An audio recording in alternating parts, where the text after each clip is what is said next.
સહેજાનંદ સ્વામી મહારાજની જય, હરિપ્રસાદ સ્વામી મહારાજની જય, આત્મીય સમાજની જય જય જય, દાસના દાસ થવાની જય જય જય.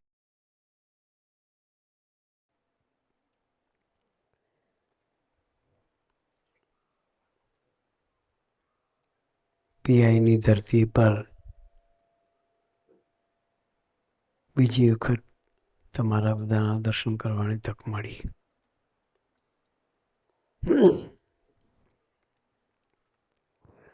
દીકરાઓને ઉમંગ. વિશ્વજીતભાઈએ કહ્યું કે છેલ્લા 8 વર્ષથી પીઆઈની ધરતી પર છીએ.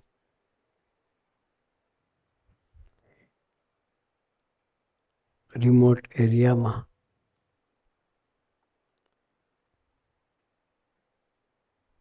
રહીને પણ ઇન્ડિયાથી 15,000 કિલોમીટર દૂર રહીને પણ એક ઇન્ડિયન કલ્ચરનું જતન થઈ રહ્યું છે આ ધરતી પર, એ જાણીને ખૂબ આનંદ થયો. સંતની જીવનમાં શું અનિવાર્યતા છે એની વાત શિવાજીને અફઝલ ખાનના પ્રસંગમાં સંવાદમાં આપણે સાંભળી. સંતો હોય આપણને વિઝન મળે.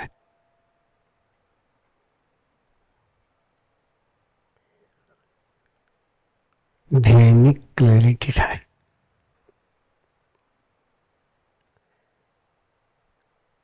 જેના જીવનમાં ધ્યેય ના હોય એ ક્યારેય પોતાનો ગોલ અચીવ ના કરી શકે. આપણે બધા આવ્યા છીએ સુખી થવા માટે. ઇન્ડિયાથી 15,000 કિલોમીટર અહીં આવ્યા.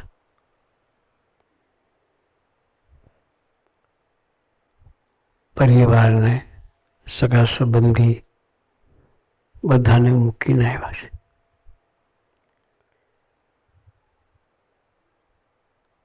અહીંયા આવ્યા છીએ પણ આપણું કલ્ચર સાથે લઈને આવ્યા છીએ. એ કલ્ચર જળવાઈ રહે એ ખૂબ જરૂરિયાતની વસ્તુ છે. એના માટે સારી કંપની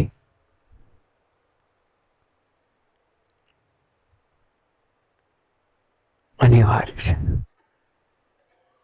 ગુજરાતમાં કહેવત છે,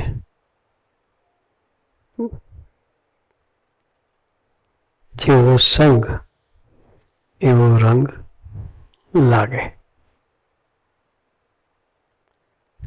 સ્વામીની વાતમાં, ગુણાતાન વાતમાં લખ્યું છે કે 100 જન્મે એકાંતિક થવાનો હોય પણ સારાનો સંગ મળે તો આના જન્મે એકાંતિક થાય. અને આ જન્મે એકાંતિક થવાનો હોય, બહુ સારા સંસ્કાર હોય, બધું હોય, સંગ બદલાય, ઉતાતાનો સંગ મળે તો 100 જન્મ લેવડા. એકાંતિક એટલે કે ભગવાનના કાયદે, ભગવાનની રીતે, ભગવાનના ગમતામાં જીવનનો સંકલ્પ કરીને એકને જ રાજી કરવા, એકને જ પામવાની ભાવનાથી જે જીવતો હોય એને એકાંતિક કહેવાય. એકને જ રાજી કરવાની ભાવનાથી, એકને જ પામવાના સંકલ્પથી જીવતો હોય એને એકાંતિક કહેવાય. એવા લક્ષણ હોય છતાં જો એને ઉત્તરતાનો સંગ મળે તો 100 જન્મ લેવડાવે. એટલું સંગમાં એની એટલી અસર થાય છે. વર્ષો પહેલાની વાત કરું છું. સ્વામીજીએ 87માં અમને નાના બાળકોની બાળ સભા કરવા માટે મોકલતા.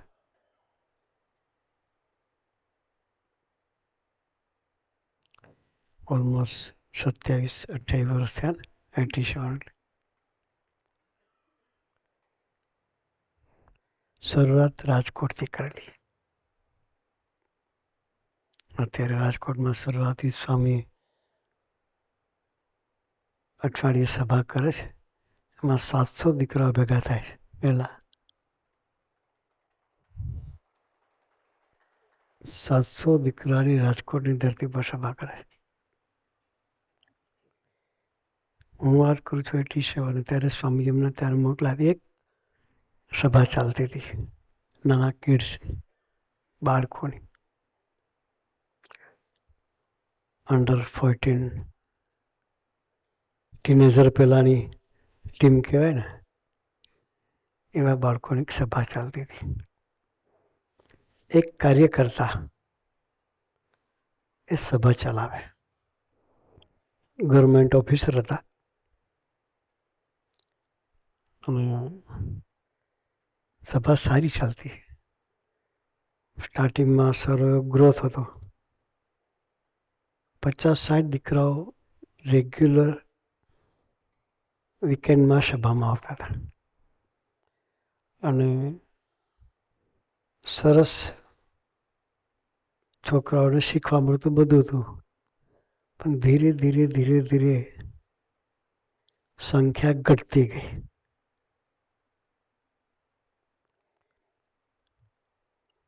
એટલે સંખ્યા ઘટે એટલે આપણું ઉમંગ પણ ઘટે. હા, સંખ્યા વધે એમ આપણો ઉમંગ પણ વધે.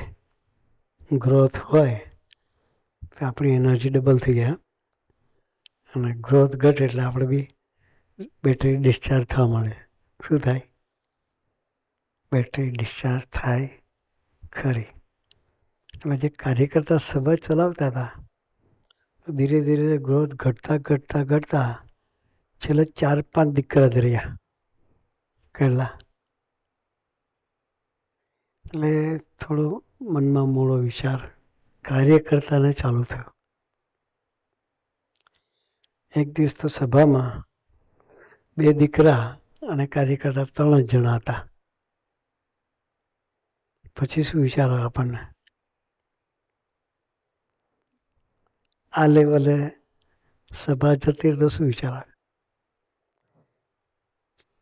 કાલથી સભા બંધ.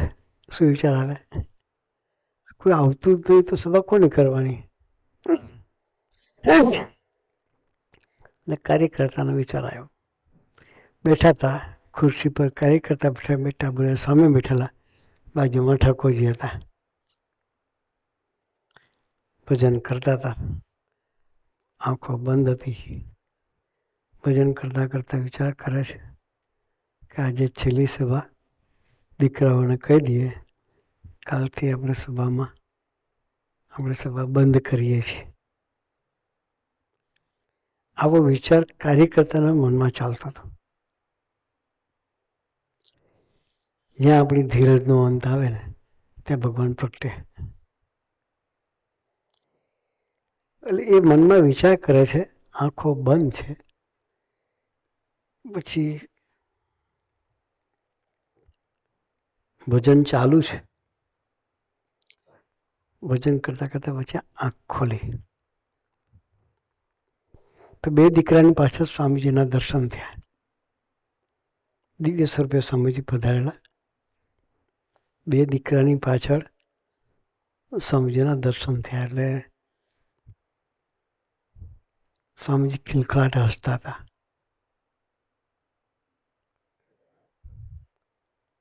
સ્વામીજી કહ્યું,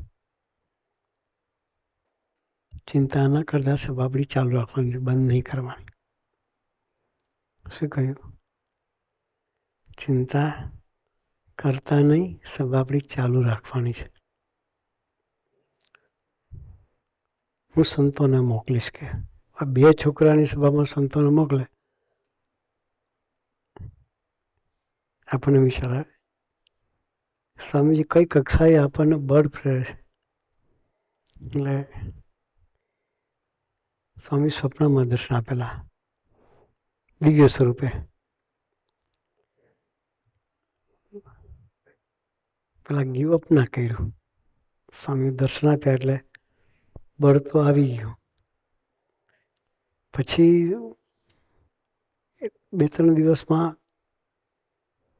ગુરુ પૂર્ણિમાનો ઉત્સવ આવતો હતો. લાઈવ વાત કરું છું. એટલે સ્વામીજી હરિધામમાં હતા. ગુરુ પૂર્ણિમાનો ઉત્સવને રાજકોટથી પણ હરિભક્તો ઉત્સવમાં આવ્યા હતા. એટલે રાજકોટ સત્સંગ મંડળના પ્રમુખ કુંવરજી બાપા એ સભામાં હતા. ને પછી સભા પતી પછી પગે લાગતા હતા. જેવા કુંવરજી બાપા એટલે સ્વામીજી એનો ખભા પર હાથ મૂક્યો કે બાપા રાજકોટ જતા પહેલાં મને મળીને જજો કે. શું કહ્યું? રાજકોટ જતા પહેલાં મને મળીને ભાઈ તમારી ગાડીની જગ્યા છે? તો હા સ્વામીજી આમ 2 જ જણા છીએ કે. કે સારું. એવું સ્વામીજીએ કહી દીધું. આગળ પાછળ બીજું કશું જ ન કહ્યું. પછી સ્વામીજીએ સુરત સ્વામી તે દિવસે બપોરે સ્વામી જમતા હતા. હું સ્વામીજીને પીરસતો હતો. હરિસ્મૃતિમાં સ્વામી થાળ કરતા. સ્વામી મને કે પ્રભત તું જમવા બેસી જા કે. ઓલવેઝ હંમેશા સ્વામીજીને જમાડી પછી અમે જમતા હોઈએ. સ્વામીજી શું કે પ્રભત તું મારી જોડે જમવા બેસી જા.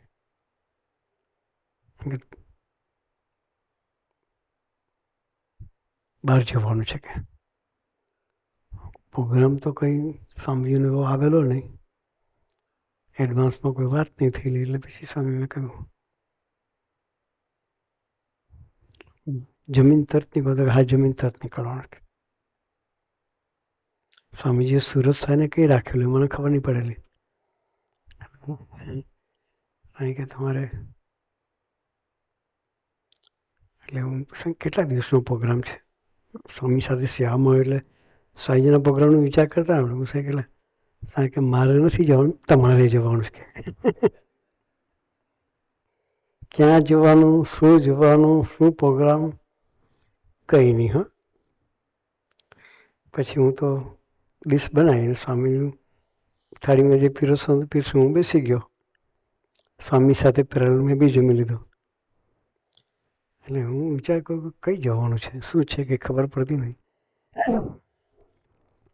એવામાં સુરત સ્વામી સામેથી પોટલું લઈને આવી ગયેલા. સ્વામી ક્યારે કહ્યું શું કહ્યું મને કાંઈ ખબર નહીં. કે સભાપતિ પોટલું લઈને આવી છે કે. પછી સ્વામી જમી રહ્યા પછી મને કે તમારે ને સુરદે બંને રાજકોટ જવાનું છે. સરપ્રાઈઝ.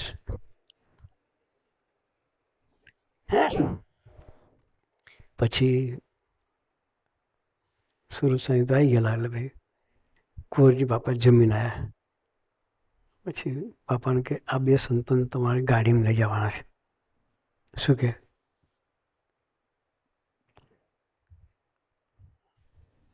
મને આગળ પાછળ કોઈ હિસ્ટ્રી ખબર નહોતી. સુરત સાંઈને સ્વામીએ કંઈક કહી દીધું હશે ખબર નહીં કે ત્યાં જઈને શું કરવાનું. એટલે અમે તો ગાડીમાં રાજકોટ ભેગા થયા. 3 દિવસ કુંવરજી બાપાને ઘેર રહ્યા. સુરત સ્વામી પૂછે બધાને કે આપણે અહીં બાળમંડળની સભા ચાલે છે, સભા ચાલે છે બધું. કોઈને ખબર નહીં, કોઈ જવાબ બી ના આપે. એમાં પૂરજી બાપાના ભાઈનો દીકરો એક હતો, નામ ભૂલી ગયો ત્યારે, હિતેશ કદાચ નામ હતું, હિતેશ.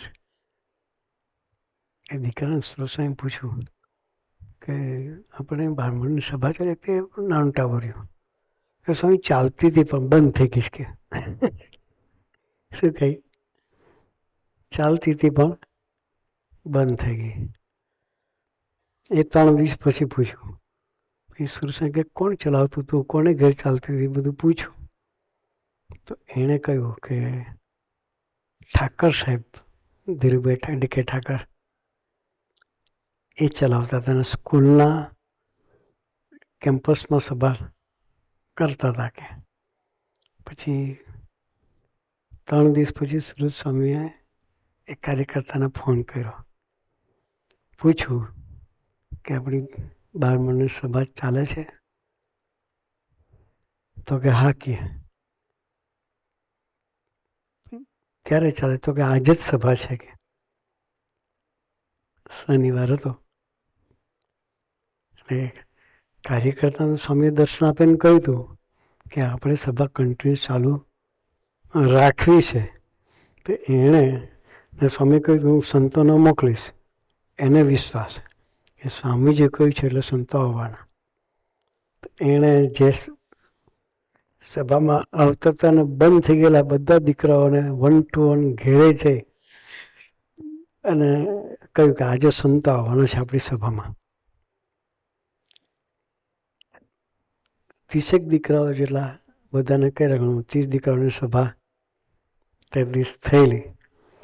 અને અમે શોધતા સભામાં પહોંચ્યા. ત્યાં સુધી સુરતસાઈને ખબર નહીં કે કોઈને ખબર નહીં. પછી ધીરુભાઈ સભામાં ગોષ્ઠી કરવા ઊભા થયા ત્યારે એણે વાત કરી કે હું સભામાં ગીવઅપ કરવાનો હતો, પણ સ્વામીજીએ દર્શન આપીને કહ્યું કે હું સંતોને મોકલીશ. તો આજે તમે સુરસાઈ કે આજે તમે આવી ગયા. સુરસાઈ કે અમને ખબર નહોતી ક્યાં જવાનું, શું કરવાનું. સ્વામીજી ગાડીમાં ચાલુ ગાડી ચડાવી દીધા છે કે દિવ્ય સ્વરૂપે દર્શન આપેલા અને ફોલોઅપ ફિઝિકલ સ્વરૂપે સ્વામીજી લીધું. કઈ રીતે? દર્શન દિવ્ય સ્વરૂપે આપ્યા અને ફોલોઅપ ફિઝિકલ સ્વરૂપે લીધું. એ દિવ્ય પુરુષ છે. એ દિવ્ય સ્વરૂપે હોય કે સ્થૂળ સ્વરૂપેમાં કાંઈ ફેર પડતો પણ એ અખંડ આપણને જોઈ રહ્યા છે. આપણે શું કરીએ છીએ, આપણો ઉમંગ કેવો છે, આપણી ભક્તિ કેવી છે, એ નિરંતર જોયા કરે છે. એકવાર સ્વામીજીએ એક પ્રસંગની વાત કરી બાપાના વખતનું.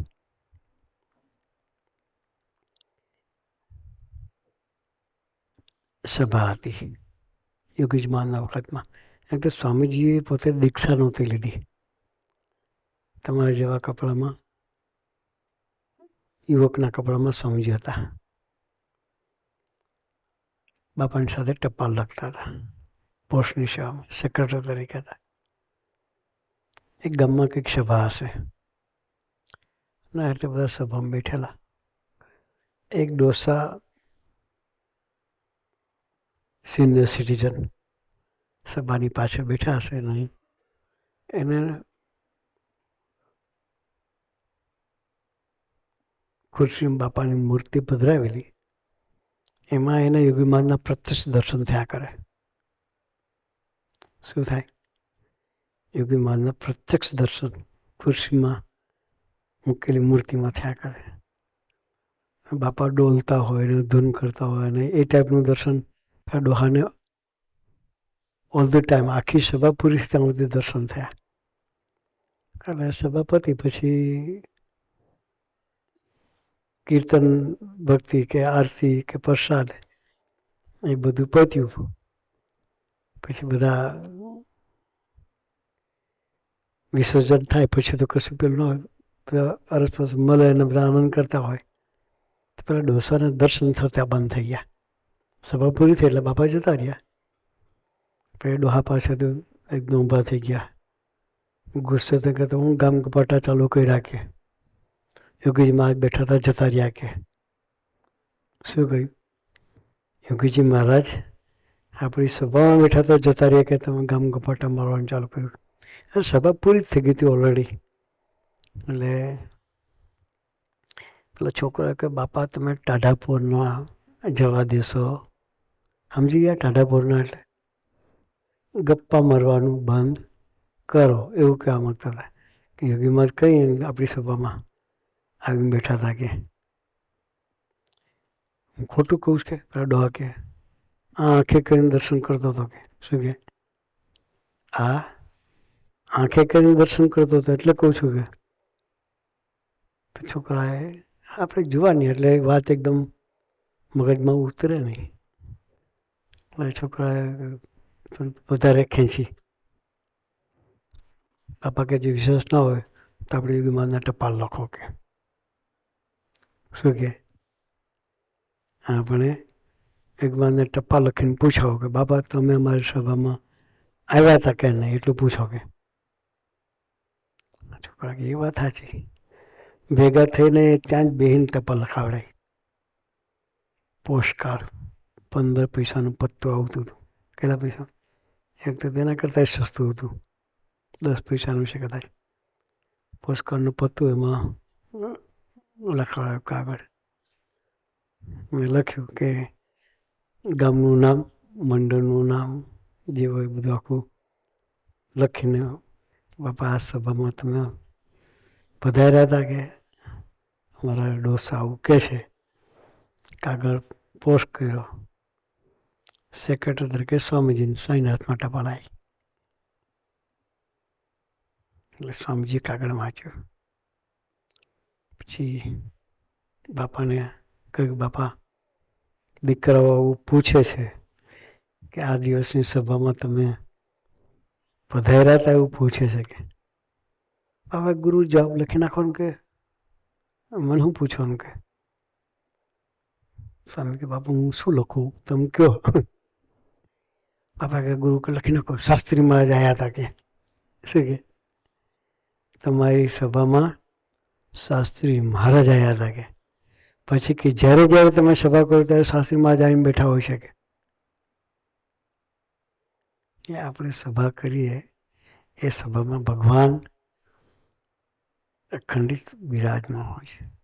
એવા આસ્તિક ભાવથી આપણે સભા કરીએ છીએ. સ્વાઈની વાતમાં એક વાત છે કે આપણે સભા કરીએ, બેઠા હોઈએ, કીર્તન ભક્તિ કરતા હોઈએ તો અમથા ભેગા થયા નથી. મંજીરા વગાડીએ, જે કરતા હોય ઢોલ વગાડતા હોય, જે કંઈ આપણે વગાડતા હોઈએ અમથા ભેગા થતા નથી. પણ ગર્ભવાસ 84 એટલે યમપુરીની માથે લીટા તાણીએ છીએ. શું કહે? ગર્ભવાસ 84 અને યમપુરી એના માથે લીટા તાણીએ છીએ. ગર્ભવાસ માતાના ગર્ભમાં આપણે હોઈએ, પોઝિશન કેવી ખબર? માથું નીચે પગ ઉપર હોય, ઊંધે માથે હોય. કઈ રીતે હોય? કઈ રીતે હોય? ઊંધા માથે હોય. 9 મહિના સુધી શીર્ષાસન કરવાનું. શું કરવાનું? આપણે કરી જોજો, 5 મિનિટ નહીં રહેવાય. 9 મહિના સુધી ઊંધા માથે માતાના ગર્ભમાં રહેવું પડે. ગર્ભમાં શું હોય? ફ્લુઇડ. પેશાબની કોથળીની વચ્ચે આપણે હોઈએ. શાની વચ્ચે હોય? શાની વચ્ચે હોય? પેશાબની કોથળીની વચ્ચે આપણે હોય. એમાં આપણું ઘડતર થતું હોય, આપણને ખબર ન હોય. તો કોઈ ડૉક્ટર હોય મેડિકલી એને ખબર પડે. એક ગર્ભવાસ એમાં ત્રાસ છે, એમાં સુખ નથી. શું છે? ઊંધે માથે પેશાબની કોથળીમાં રહેવાનું હોય તો કયું સુખ આવે? એક ગર્ભરાશ, બીજું 84 એટલે 84 નહીં, 84 લાખ જાતની યોની છે. કેટલી? આજે આપણે માનવ છીએ, કાલ સવારે તબેલામાં હોઈએ, એમાં ગાય ભેંસ ઘોડો બકરી ઊંટ હાથી કૂતરું બિલાડું એ બધા જ અવતારો છે. એવા 84 લાખ જાતની યોની છે. એમાં 21 લાખ છે એ ધરતી પર ચાલનારા છે. ચાલનારામાં આપણે આવી ગયા, ગાયો ભેંસો કૂતરા બિલાડા બધા ચાલતા હોય એવા 21 લાખ છીએ આપણે. 21 લાખ હવામાં ઉડનારા છે, મચ્છરથી માંડીને ગરુડ સુધી બધા છે. 21 લાખ પાણીની અંદર છે, જળચર કહે ને. 21 લાખ જાતની યોની છે અને 21 લાખ જાતની વનસ્પતિ છે. બહાર આપણે ઝાડ ને ગ્રીનરી લોનથી માંડી અને મોટા મોટા તાડ જેવા ઝાડ હોય, 21 લાખ જાતની યોની છે. અમેરિકામાં કેલિફોર્નિયામાં રેડ વુડ કરીને ઝાડ છે. કયું? તમે ગૂગલ મારજો, આખું જંગલ છે. એની અંદર 3,000 વર્ષ જૂના ઝાડ છે. કેટલા? 3,000 વર્ષ જૂના ઝાડ છે. એને ઊભા જ રહેવાનું. એ જે જગ્યાએ જન્મ્યો એ જગ્યાએનું મોત ખસી જ ના શકે. એને પણ ઠંડી લાગે,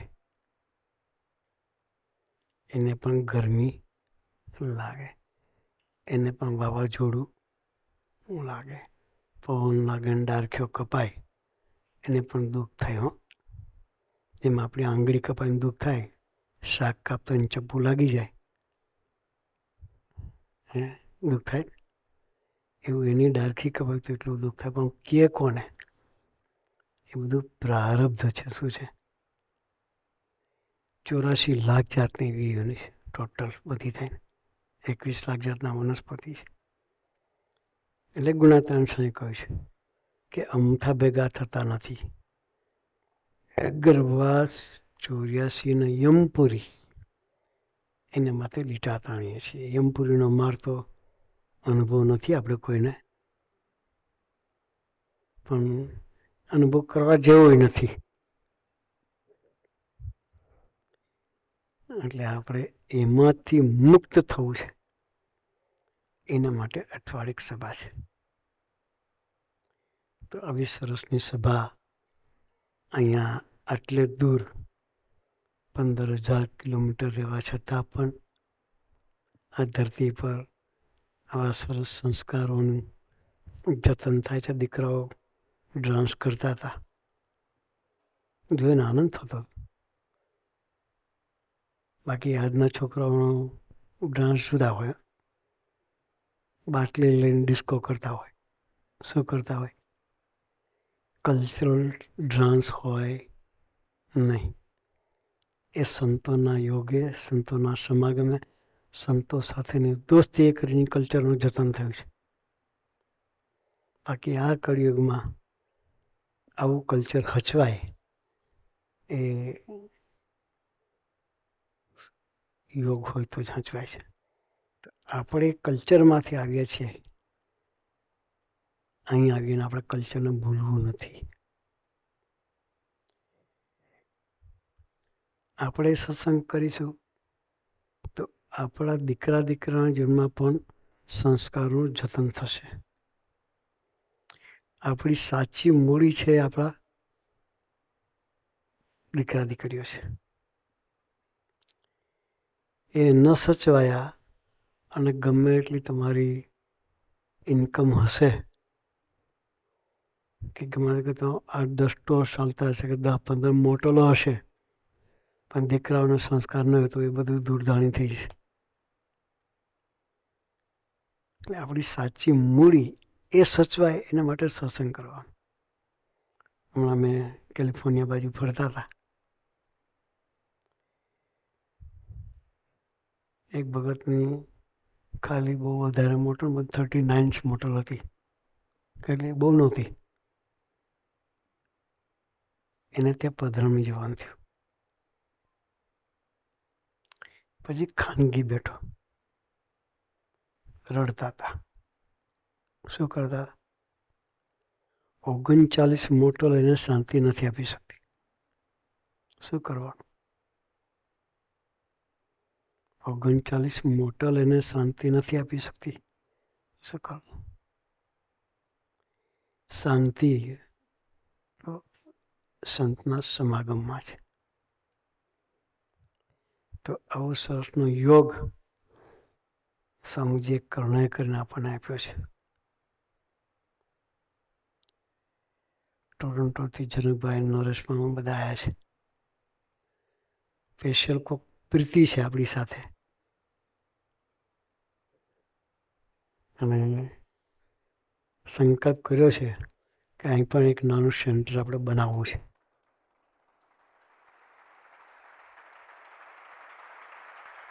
વચ્ચે એકવાર જગ્યા જોવા માટે આવ્યા હતા. એટલે એ આપણે કરવું જ છે. જગ્યા હોય તો બધા ભેગા બેસીને આનંદ કરી શકે, ભાવના છે. તો તમે બધા ભેગા થઈને આનંદ કરો છો. તો જેમ દીકરાઓએ કહ્યું કે આપણે પ્રોમિસ રાખવું છે. આપણે આપણા માટે નહીં પણ આપણા દીકરા દીકરીઓ માટે પણ સત્સંગ કરવો છે. કોને માટે? એના જીવનના સંસ્કારો સચવા છે તો એ દીકરા દીકરીઓ ભવિષ્યમાં આપણી સેવા કરશે. બાકી આ ધરતી પર તમારા દીકરા તમારી સેવા કરે એ અપેક્ષા રાખવાની નહીં. કારણ કે એના મલ્ટીકલ્ચરમાં ઉછરેલા છોકરાઓ શું સેવા કરે? એને તમારા કલ્ચરની સંસ્કૃતિનું ખ્યાલ આવશે તો જ એ દીકરા દીકરીઓ તમારી સેવા ભક્તિ કરશે. બાકી શું કહેવાય, પેલો કયો હોમ કહેવાય, બોલો ઓલ્ડ એજ, ઘરના ઘર કંઈ ગુજરાતીમાં બેમાં ત્યાં દેશી ભાષામાં બહુ અંગ્રેજી નહીં આવડતો, પણ ઘરડા ઘરમાં મુખ્ય આવશે. એટલે આપણે ઘરડા ઘરમાં જવું ન પડે એના માટે આપણા દીકરા દીકરીઓના જન્મ સંસ્કારોનું સિંચન થાય. અને આવું સરસનું ઓપોર્ચ્યુનિટી ઘેર બેઠા છે, આપણે કોઈ જગ્યાએ શોધવાનું છે નહીં. તો અઠવાડિયે 1 કલાક સત્સંગ માટે કાઢીએ. દીકરાઓ આપણને જાહેરમાં બધાને વચ્ચે કહ્યું એ પ્રાણ જાય પણ સભા ના જાય. તો એ સૂત્રને આપણા જીવનમાં અહીંથી આપણે સાથે લઈને જઈએ અને અઠવાડિક સભા રેગ્યુલર આપણે કરતા રહીએ. સંતો પણ દર વર્ષે અહીં આવશે અને આપણને લાભ આપશે. તો સરસ, આવી સરસની તક આપણને મળી છે તો એ નિરંતર સભા કરતા રહીએ. એ માટે ગુરુએ આપણને સૌને ખૂબ ખૂબ ખૂબ બળબુદ્ધિ શક્તિ આપે, એ જ પ્રાર્થના સહજાનંદ સ્વામી મહારાજની.